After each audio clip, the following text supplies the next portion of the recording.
তো যাই হোক, অনেকদিন ধরে ভাবছিলাম কিছু একটা মাখা খাবো, তাই জন্য দেখো আজকে বনি আর মিষ্টুকে দিয়ে আমি কামরাঙা আনতে পাঠিয়েছিলাম। এটা এখন আমরা সবাই মিলে কামরাঙা মাখা করব আর করে কিন্তু আমরা খাবো। আর কামরাঙা মাখা খেতে কার কার ভালো লাগে কমেন্ট করে জানিয়ে। তো আমার তো খুব ভালো লাগে। তো যাই হোক, এখানে কামরাঙা নিয়ে এসছে, এখন দেখো ধুয়ে সব কেটে নেওয়া হয়ে গেছে।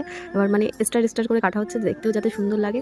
আর এখানে দুই একটা কামরাঙা দেখতে পাচ্ছ হলুদ হয়ে গেছে, আর কামরাঙাগুলো কিন্তু একটু হলুদ ছিল, আর একটা দিদিভাই দিয়েছিল সেই কামরাঙাটাও হলুদ ছিল। তো যাই হোক, ফার্স্টে লবণ দিয়ে একটুখানি মানে মাখিয়ে রেখেছে। আর এখানে দেখো সবার জিভে জল চলে আসছে।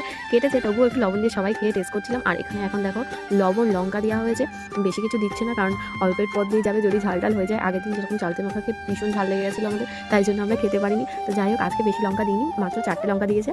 তো দিয়ে দেখো আমি বলছি আর তাই এখনই জিভে জল চলে আসছে। তো যাই হোক, এখানে একটু ধনেপাতাও দিয়েছে যাতে গন্ধটা সুন্দর আসে। আর এরকম মানে এই দুপুরবেলায় কামরাঙা মাখা খেয়ে মানে খেতে যে এত টেস্ট লাগে তা বলে বোঝাতে পারবো না তোমাদের। তারপর অল্প একটু চিনি অ্যাড করলো, কারণ চিনি না দিলে এখানে কেউ খেতে পারবে না, কারণ দুই একজন আছে আমাদের ভিতরে তারা চিনি না দিয়ে কিছু খেতে পারে না, মানে তাদের অল্পেতে ঝাল লাগা মানে ঝালটা লেগে যায়। তো যাই হোক, এই দেখো এখন সবাইকে সমান সমান করে ভাগ করে দেওয়া হচ্ছে। আর এই যে দিদিভাই তো গাবলা নিয়ে বসে গেছে, আর এই তো চিনি দিয়ে স্নান করাচ্ছে কামরাঙা, মানে এ ঝাল খেতেই পারে না। আর মিষ্টি বলছে মামি প্রচুর ঝাল হয়ে গেছে।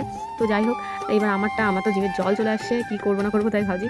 তো যাই হোক, একটু টেস্ট করে দেখি, তাই টেস্ট করলাম। তো এত সুন্দর লাগছে, মানে কি বলবো, বলার মতন না, মানে এত টেস্টি হয়েছে। আর এরকম মাঝে মাঝে মাখা খেতে কিন্তু আমাদের খুব ভালো লাগে, আর আমরা প্রায় কিন্তু এখন মাখা খাওয়া ধরেছি।